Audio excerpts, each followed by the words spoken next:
कल्पना कीजिए, एक समय जब भारत की पृथ्वी अभी बस जाने वाली जनजातियों और घूमे फिरते गांव का घर थी। ये वो युग था जब प्रकृति अपनी पूरी शक्ति से जिंदगी का हिस्सा थी और इंसान उसी प्रकृति की आग, पानी और बदलों में अपनी भक्ति जोड़ता था। ये था वैदिक एज, लगभग 1360-1366 बीसीई का दौर। यहाँ का समाज मूल रूप से पैस्टोरल था, लेकिन धीरे धीरे खेती और लोहे का उपयोग बढ़ गया। नई समृद्धि की नींव रखते हुए सामाजिक रूप में भी बदलाव आया।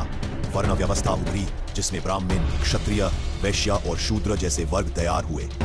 राजनैतिक व्यवस्था में छोटे जनस उभर के बड़े राज्यों में बदलने लगे।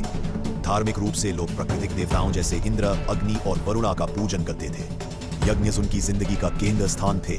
बिना मंदिर या मूर्ति के इंसान और प्रकृति के बीच एक नाजुक रिश्ता बनाता था। लेकिन वैदिक युग का असल जादू उसकी सोच में था। उपनिषदों के विचारधारा की बुनियाद इस दौर में ही पैदा हुई, जहां कर्म, पुनर्जन्म और मोक्ष जैसे कॉन्सेप्ट उभरे।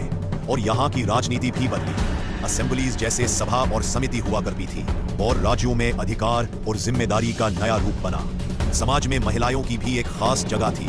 वैदिक ग्रंथों में कई महिला कवियों का जिक्र मिलता है और वे यज्ञों में हिस्सा लेती थी। आर्थिक दृष्टि से समाज एक समय तक पशुपालन पर आधारित था। गाय और गाय मसीह उसकी धन संपत्ति थी, लेकिन आगे चलकर लोहे का इस्तेमाल और व्यावसायिक संघ उभरे।